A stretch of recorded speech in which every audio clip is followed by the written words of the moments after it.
Hey guys, in this video, I'm going to be talking about one of the most fascinating and controversial topics of our time right now, which is, will AI take over our jobs? And I feel like this is such a hotly debated topic, and I just had to give my opinion about it. So stay tuned for the whole video. I think it's going to be jam packed with a lot of valuable information, and it's also not going to be popular opinion. So basically, when I'm talking about like certain things like this, I usually try to consume different people's point of view and other people's point of view on that particular matter. So I saw a bunch of YouTube videos, I read a bunch of articles, some of them and stuff along those lines. And what a lot of people are saying is something like this: AI will not replace you, someone using AI will. I mean, like, this is pure crap. Like, it's basically the same as saying a calculator will not replace you, someone using a calculator will. Like, how do you come up with something so foolish and so disingenuous? Like, I don't understand it. Let me ask you, for those who are basically echoing this particular thing, like, how is someone, or how is a driver using AI going to replace a Tesla? For sure, it's not going to happen, right? We basically have like Teslas and all of that stuff, which are obviously going to improve over time. They're definitely going to replace drivers. It doesn't matter whether you use AI or whether you don't use AI. There are certain jobs that are most definitely going to be replaced by AI. Is that a question? Similarly, let's have another example.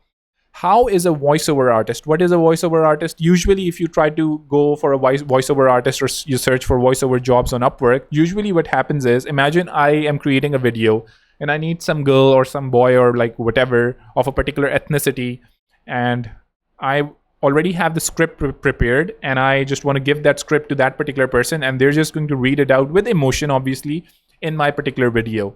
So how is that person using a tool like Synthesia that can basically create your own avatars?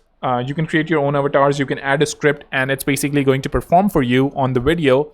How is a person who's going to be experienced in Synthesia going to help me? Like, why wouldn't I directly go to Synthesia, which I can easily do right now? I can basically insert my script, and I can just basically have the avatar of my choice, the language of my choice, and all of that stuff basically chosen, decided by me. And for sure, it may not have all of the, and actually it's pretty good right now, honestly it's pretty good, but it may still not have all of the nuances of a human being right now, all of the mistakes that a human being makes right now that makes them human.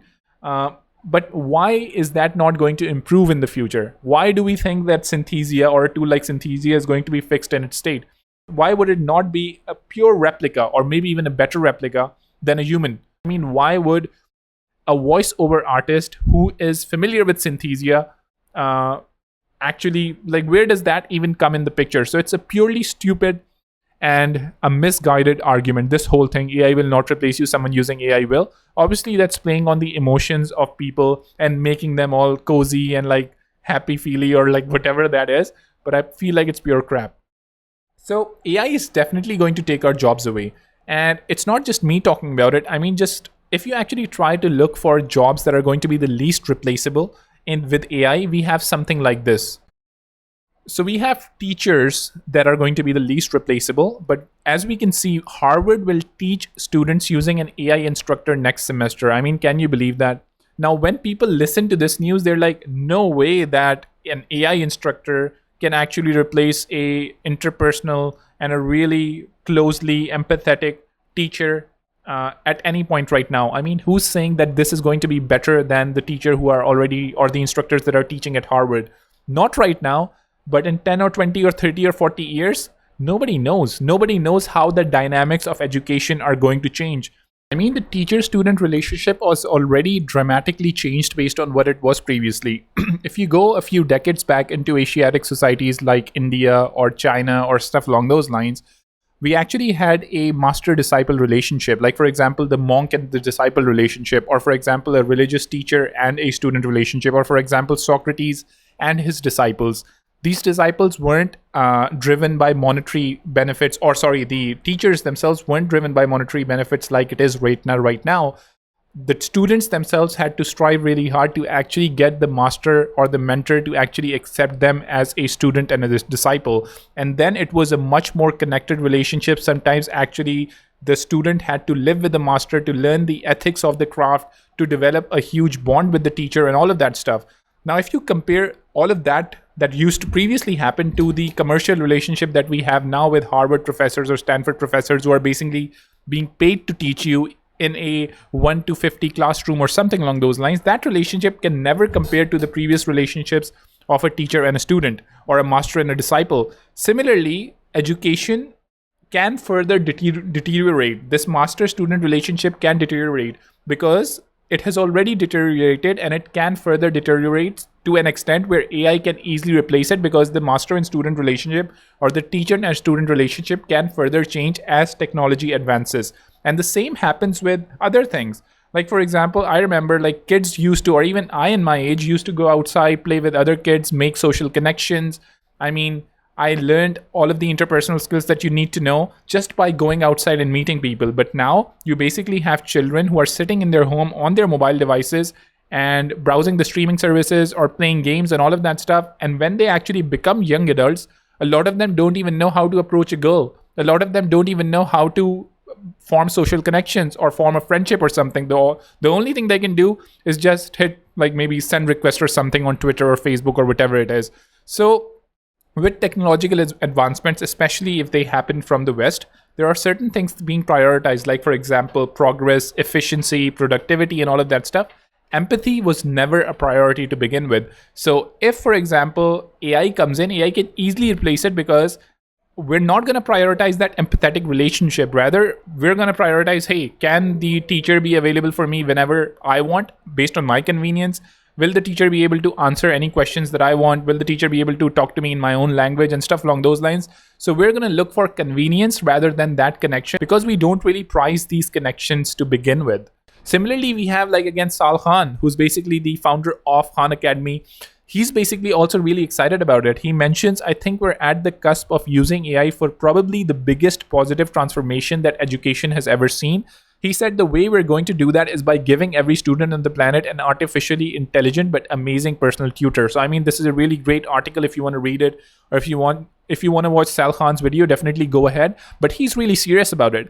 I mean, for those who think Sal Khan or Khan Academy or like these really huge educational enterprises are stupid, and they themselves feel like, okay, there's something really magical or essential about human beings that AI can't replace. Like, I mean, stop kidding yourself. Or, I mean, I don't even know what to say to you guys, because I just don't know. Okay, so now that we know, and I've already given you some examples of how there are certain jobs that are going to be replaced. And actually, just look at Sam Altman, who's the CEO of OpenAI. Let's see what he has to say. All repetitive human work that doesn't require the deep emotional connection between two people, that will all be done in the next couple of decades, better, cheaper, faster by AI. So he mentions all repetitive work done by humans is actually going to be replaced by AI that doesn't require like an emotional connection, a deep emotional connection. So we have to understand, as designers, as developers, as all of these people, as voiceover artists and all of that stuff, we are doing tons of work that basically is repetitive, that basically does not require a deep emotional connection. So that definitely is going to be replaced. And there are huge enterprises who are the pioneers of AI that are looking or marking their target to that, to replace all repetitive work. So this particular thing, AI will not replace you, someone using AI will, is pure crap. Honestly, it is pure crap. And the reason why it's pure crap is because it does not understand that there is repetitive work that humans do, designers do, developers do, people do right now that they need to come out of. It's not that if you're doing repetitive work now, you need to learn to do, or you need to learn AI in order to keep your job. As I mentioned, a driver who's really proficient at AI will never be able to replace a Tesla. That's just not going to happen. Similarly, a person who's creating design systems, who's using AI, will not be able to replace someone, or will not be able to replace a plugin that can basically just flesh out a huge design system in 20 seconds.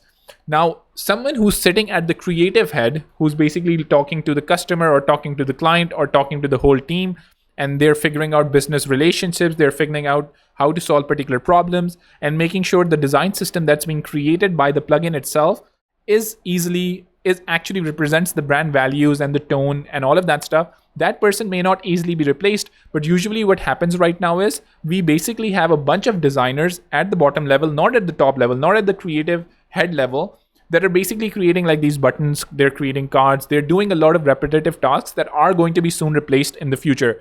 So what needs to happen? So for sure, AI is definitely going to take your job away. There's no doubt about it. There are already jobs that are being taken away, and it will only increase in the future. So jobs are going to be replaced. It's not about learning and using AI. It's basically about evolving to other fields that require a deep empathetic and emotional connection with other human beings that AI will find a hard time replacing right now. I personally believe that can still be done in the future, but it's still going to take quite a while.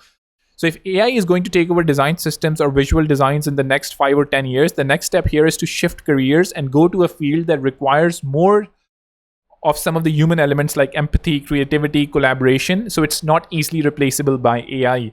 And obviously in that new field, since it's not completely replaced by AI, you need to learn how to use AI and the tools that come with it. In those fields, which are not going to be easily replaced by AI, you need to obviously be better at using the AI at your disposal to do some of the work, to be faster, to, for example, do summaries of the FigJam boards that you create, to do transcriptions of the Zoom interviews that you've done. So obviously, are we going to have transcribers for large interviews, or is that going to be done by AI automatically? So Zoom basically transcribes my meetings automatically. Do I need to hire someone who's experienced in AI or a transcriber who's experienced in AI to transcribe that interview? No. I mean, screw that crap. Like, why would I need someone like that? Like, AI is already doing that job for me. So, I mean, I'm really frustrated by this particular code because it's really stupid. So those are things that you need to do, and you need to shut this crap down that you see in front of you. Otherwise, this particular thing is going to take you down with it.